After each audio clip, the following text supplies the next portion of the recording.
leitura no Brasil. Este é o tema do nosso jogo de ideias de hoje. Eu acredito que se fôssemos um país de leitores, o Brasil já teria passado por uma grande revolução. Pelo menos é o que eu acredito. Vamos conferir com os nossos convidados de hoje, que aliás são especialistas no assunto. Aqui ao meu lado, a professora Marisa Lajolo, que é escritora, ensaísta, pesquisadora e professora universitária. Ela é coordenadora do projeto Memória da Leitura, da Unicamp. É autora, entre outros, de O Preço da Leitura, Literatura, Leitores e Leitura, Monteiro Lobato, Um Brasileiro sob Medida, Literatura Infantil Brasileira, Histórias e Histórias. São alguns dos livros da Marisa Lajolo. Ao lado da Marisa Lajolo, o antropólogo, jornalista, tradutor Felipe Lindoso, autor de O Brasil Pode Ser um País de Leitores. O Felipe também é consultor da Unesco no Plano Nacional de Leitura e do Viva Leitura. Mas, Marisa, a leitura, falei bobagem, a leitura pode revolucionar um país? Eu acho que pode, mas eu às vezes fico um pouco assustada com esse tom meio assim, utópico. É para chocar mesmo, né? Marisa. Sim, a leitura faz tudo, faz um milagre, torna as pessoas felizes. Eu acho que a leitura é boa, né? Mas eu não acho que ela é essa coisa fundamental. Eu fico assustada quando se começa a assumir um discurso fundamentalista em relação à leitura. Mas eu acho que ela é muito importante. Quando o MEC, há alguns meses, lançou uma pesquisa sobre leitura, ou era uma análise sobre uma pesquisa da Unesco que dizia que apenas 11% dos estudantes brasileiros liam, entendiam o que liam, tal. Foi a pesquisa do PISA. Do PISA. Então, e o MEC falou que aquilo era chama de catástrofe, né? Que o futuro estaria comprometido, porque essas pessoas são as pessoas que vão mandar no país daqui 20 anos, 30 anos, tal. Acho que, de novo, eu vou entrar um pouquinho na contramão. Eu, como hoje andei lendo o livro do Felipe, eu acho que esses dados não são exatamente corretos. Eu acho que as pessoas leem mais do que essas pesquisas medem. Entendem mais do que leem. Ninguém, exceto na escola, ninguém lê um livro até o fim sem entender. Né? Quer dizer, as pessoas encontram um livro que vão buscar nele ou largam no meio. Só na escola que a gente tem que ler até o fim. Então, eu acho que esses testes, eles não são sempre os testes mais adequados para testar a capacidade de compreensão de texto. Eu já participei de comissões de avaliação de testes, de SAEB, SARESP, PISA, etc. e tal, e eles muitas vezes são redigidos de uma forma confusa. Né? Então, eu sou mais otimista... É difícil de entender mesmo. É difícil de entender. É uma coisa que você tem, atualmente, fazer testes é uma coisa de especialistas, os estatistas têm uma força, um espaço muito grande para isso. Então, eu sou mais otimista do que esses resultados parecem dar, sabe, Claudinei? Eu não acho que está tudo perdido. Excelente. Etc. E tal. Eu acho que a provocação atingiu o seu fundamento, então. Felipe, e você? Olha, eu acho que essa questão precisa ser um pouco matizada, realmente. Na verdade, a leitura e a capacidade de ler e entender o que se está lendo, ela, digamos assim, cria um campo de igualdade, digamos, entre as pessoas, que é o menos determinante, no meu entender, das condições para fazer o país realmente progredir. Porque aí você tem todas as outras condicionantes sociais, econômicas, políticas, etc.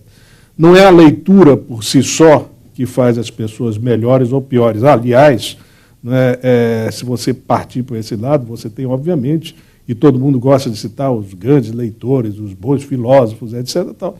A gente esquece que muitos e muitos ditadores sanguinolentos e assassinos também eram leitores, também eram escritores, faziam os catatais enormes. Né? E de forma que esse não é exatamente o condicionante. Agora, obviamente, é uma condição sine qua non, no meu entender, para que o exercício da cidadania por parte das pessoas seja mais pleno.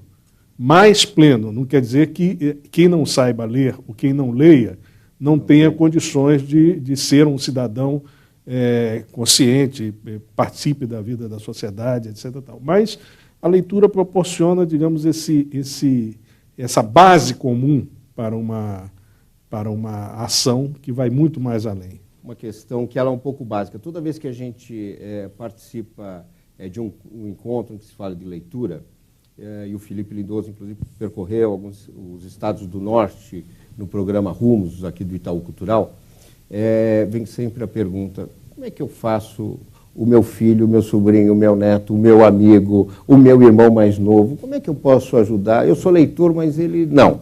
Né? Eu acho que isso é uma questão pessoal. Existe, nesse sentido, já que é uma pergunta que todo mundo se faz, isso existe uma fórmula, existe uma ação, existe um pensamento sobre isso?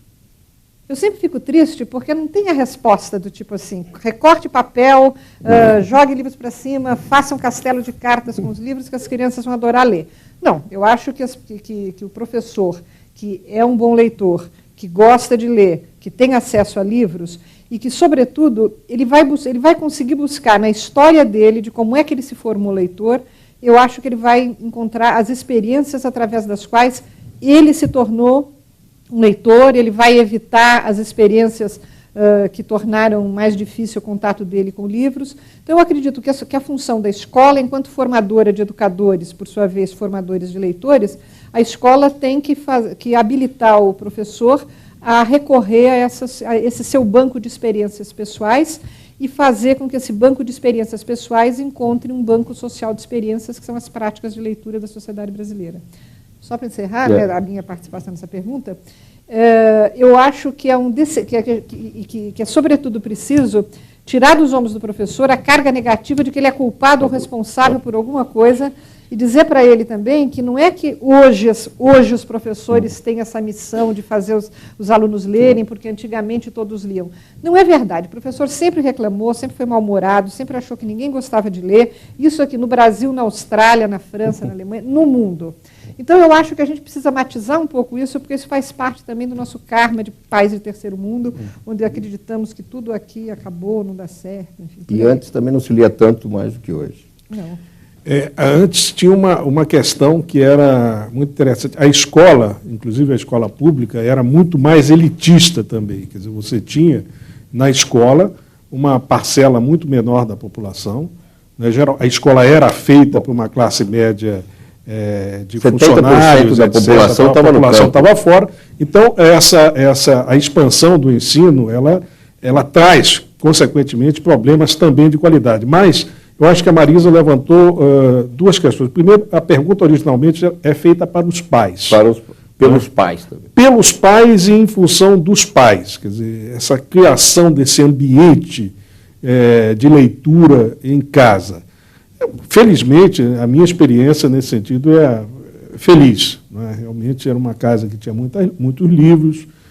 Meu pai me alfabetizou com a brincadeirinha de cortar de jornal, etc. Tal. Mas também, ele, em determinados momentos, ele me colocava obrigações. Por exemplo, depois de alfabetizado, eu tinha que aprender 10 palavras novas no dicionário, todo dia. E tinha que aprender e prestar contas de que aprendi. Depois, quando comecei a aula de francês e de inglês, a mesma coisa. Hoje eu sou viciado em dicionário. Quer dizer, eu vou procurar uma palavra, que obviamente eu não conheço todas, e aprendo logo mais uma meia dúzia ali no meio do caminho. Eu falo isso tanto em função dessa questão da motivação, como também para... Eu acho que tem uma outra questão que geralmente é mal enfocada, essa questão de que você deve fazer da leitura sempre uma coisa prazerosa. Eu acho que são duas coisas diferentes. Obviamente, você tem o prazer de ler. Agora, o que é o prazer de ler? O prazer de ler também é o prazer de aprender. Quer dizer, você, na medida que lê um texto que não é de ficção, que você está aprendendo, se você é motivado, né, e tem essa questão de que o resultado daquilo vai acrescentar uma coisa para você, a questão de simplesmente fazer o prazer de ler literatura como sendo a chave da questão fica matizada. Eu acho isso muito importante, porque nem todo mundo gosta de ler poesia, nem todo mundo gosta de ler romance ou conto, etc. Tal, e muita gente precisa urgentemente da leitura como esse elemento de compreensão, inclusive de valorização pessoal e extremamente funcional.